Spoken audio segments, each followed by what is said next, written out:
What's up, guys? Welcome back to the channel.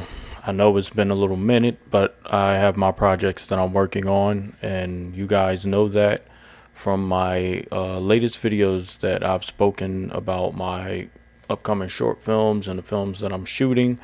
And I've been trying to juggle full-time work, fatherhood, and running this channel all by myself. So it is extremely hard, and I appreciate you guys' patience with me. Before we get into today's video, I do want to say, please like, comment, and subscribe, share with your friends and family. Let me know in the comment section what you think of the news that I'm about to talk about. Now, this news has been out for a couple of days, and this has a lot to do with the new Fantastic Four that's coming out in about six weeks. It's fastly approaching. I've said in my reactions to it that I am excited, yet I am holding my expectations extremely low. I'm even more excited now because we got the Thunderbolts, and that movie was phenomenally done with characters that we were bred to hate.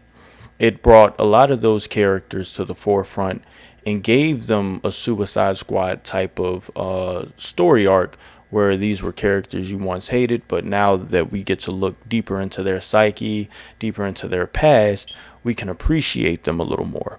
So with the Thunderbolts coming out and doing pretty well with fans and with critics, and as far as the box office goes, a lot of people are now looking to Marvel's next project, which is the Fantastic Four movie.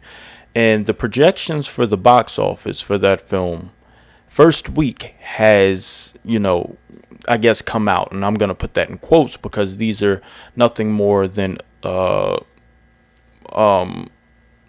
projections. These are a probability. These aren't necessarily definite, but the numbers are astronomical. And then they said the first week their Fantastic Four is going to do better than Spider-Man. Which is, I would have to say, the trilogy of Spider-Man movies with Tom Holland that was at Marvel. That's some huge shoes to fill. Being that the first and the third one arguably were the better ones out of the trilogy, but we have Fantastic Four, First Steps. Box office projections reveal fantastic news for the MCU.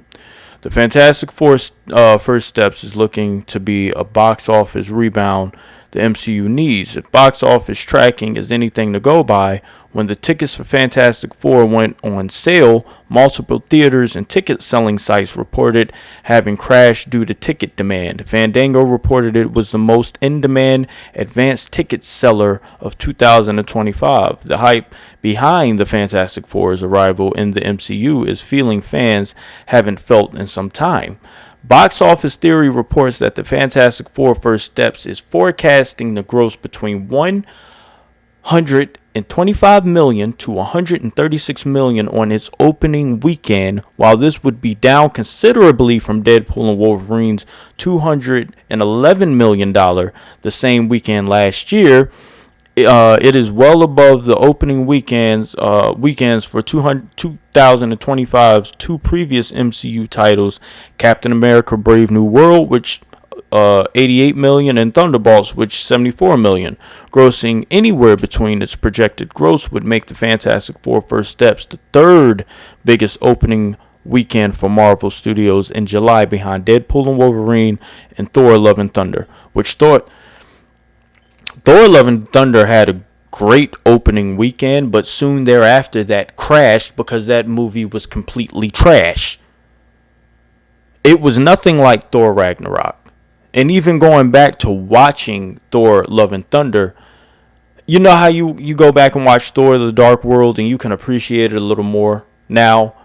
Going back 2 years later and watching Thor: Love and Thunder, I absolutely hate that movie even more than I did when it first came out.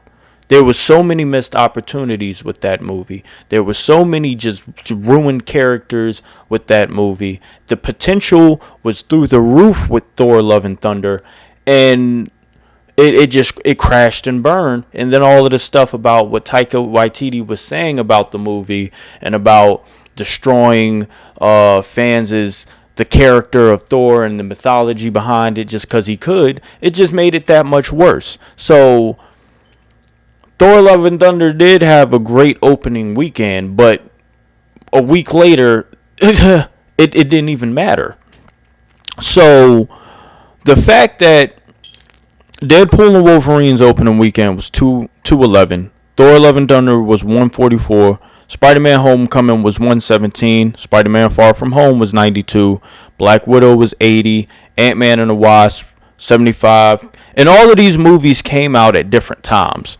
So you have to think of inflation for a lot of the earlier Marvel movies that came out in the mid 2000s, if you may, in phase 1 and 2 of Marvel, right?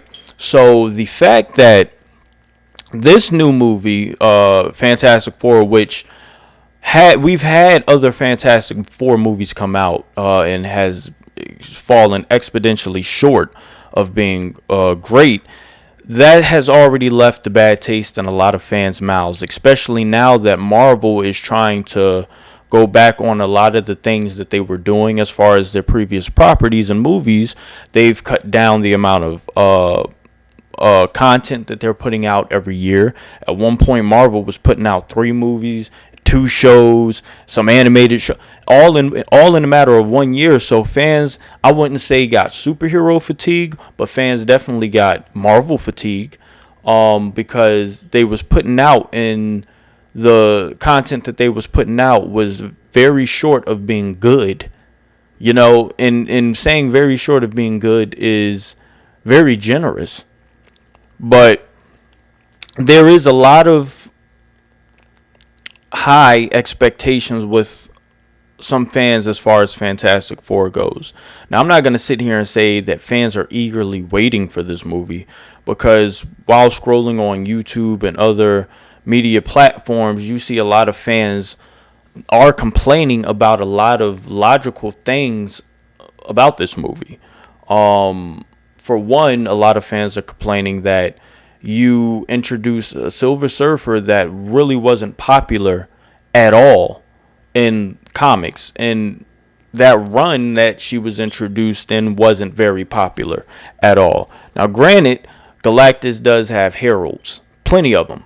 You know, the most famous one is the male Silver Surfer. I keep forgetting his name. Norrin Radd, I think his name is. That's the most famous Silver Surfer, which was in the second Fantastic Four, the Jessica Alba Fantastic Four movies, Rise of the Silver Surfer, which was the most popular, which is the most popular Silver Surfer, Norrin Radd. You've had Thor become the Herald of Galactus. You've had Iron Man become the Herald of Galactus. You've had Beta Ray Bill. You've had all of these different characters become the Herald of Galactus, and they chose the most unpopular one. I think fans are a little more cautious because of Marvel's stance on girl power. I guess you can say they prop up the women to be just badass and flawless and all of that, which is very unrealistic. We've had, and I've spoken about this in other videos, we've had Ripley, we've had Sarah Connor, these very flawed women starting out in their journey to then become the badasses that everybody respected. They just didn't start out as badasses. Sarah Connor in the first Terminator was a waitress, a very scared and naive woman to everything that was going on, and seek the protection of a man. Not saying that men are always important, but it added to her growth as what she turned into years later. And the same thing with Ripley. But for some reason, Marvel makes their female characters flawless at every turn, makes them just come out the gate powerful, knowing how to use their abilities. They did this with Jane Foster's Thor a couple years ago in Thor Love and Thunder. That was another complaint. So I think people are a little more cautious with this, and now the news has come out that the the director has said that Sue Storm will be or will potentially, and take this with a grain of salt, will potentially be the leader of the Fantastic Four. And if anything, she's a co-leader. She and Reed Richards, well, all of them, realistically speaking, has a part in leading the Fantastic Four in some way. Reed Richards has always been the one on the forefront to, bark the orders of the Fantastic Four, but now it's come out that she's the leader, and she's always been the leader, even in the older comic books. She's been the supportive backbone to her husband, yes. And I spoke on that previously in another Fantastic Four video, is that, okay, if it's done right and it's done tastefully, I have absolutely no problem with Sue Storm being potentially the leader of the Fantastic Four. There's a lot that women bring to the table as far as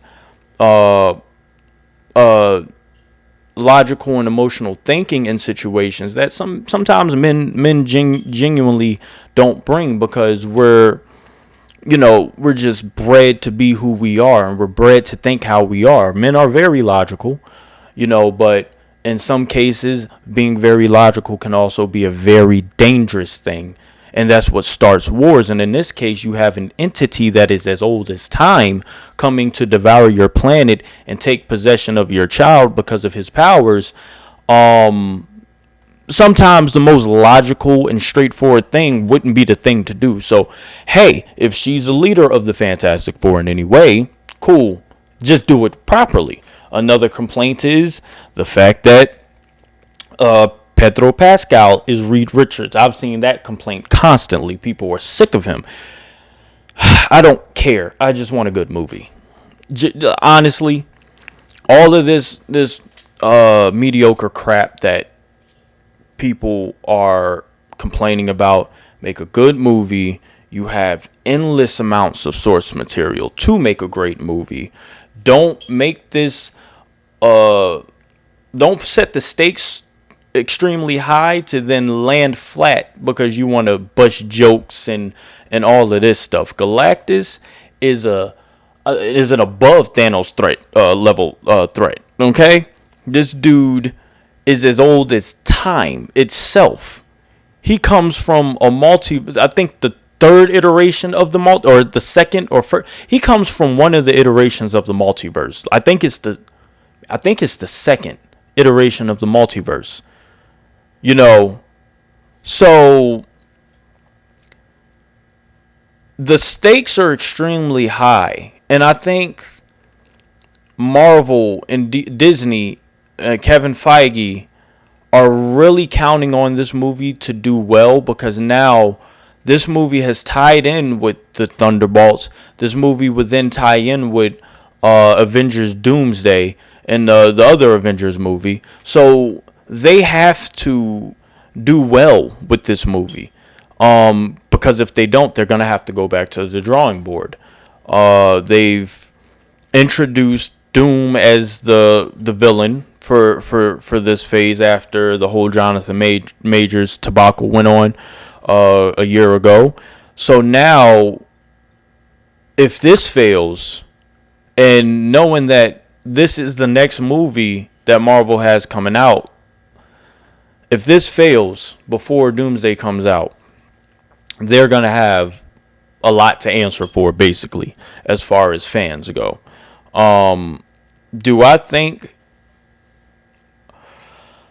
this movie would do well? I'm keeping my expectations low, but I hope it does. I'm pretty excited to see it.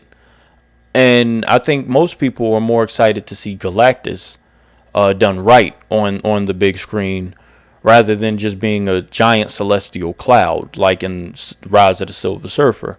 We get an actual threat to an actual world, and we have to see these heroes figure out how to combat this natural occurrence. Galactus is necessary for universal balance, which I think is a very interesting aspect of this character, right? So now you open up opportunities to expand. Do I think Galactus should have been introduced in a Fantastic Four movie? I think he should have been introduced in maybe a second or a third one. I think Silver Surfer should have been introduced in the first one for sure. But without Silver Surfer, there's no Galactus. Without Galactus, there's no Silver Surfer. So I see why they did it, but I don't think the Fantastic Four alone should be the ones to have to combat this, world-ending thing. But they have it. They're doing this in another universe where there are no other heroes. So this Galactus has gotten whim of Franklin Richards, who is extremely overpowered. He can create universes like power, the god level. When you think of a god, think of in the terms of the MCU, think of Franklin Richards. This is a little boy that can create universes. Something that the Celestials take millions of years to do. He can do it in an instant. And the Celestials are the literal gods of the MCU. So that just speaks on how powerful he is. He can do it he's done it in his bedroom in the comics. Just because he was bored. So they have to get this right. If they don't get this right, I think it's going to be a situation where Marvel is now synonymous with having one good movie a year. And that's very sad. Marvel at one point was the talking point of everybody. After a movie, after anything that had to do, even some news, some set leaks, you go to school and you talk about it. You talk about your theories for what was next. No one's doing that too much anymore. No one's doing that anymore. We've gotten that with Thunderbolts, with how this has tied in with the Fantastic Four due to the post-credit scene. So that's very fun to see. And the set leaks for Avengers Doomsday, which I really think is AI generated, but only time will tell. But let me know in the comment section what you guys think of this news. Are you guys excited for this? That's the question. Are you guys looking forward to Fantastic Four? How do you think the dynamic of these characters is going to play out on screen?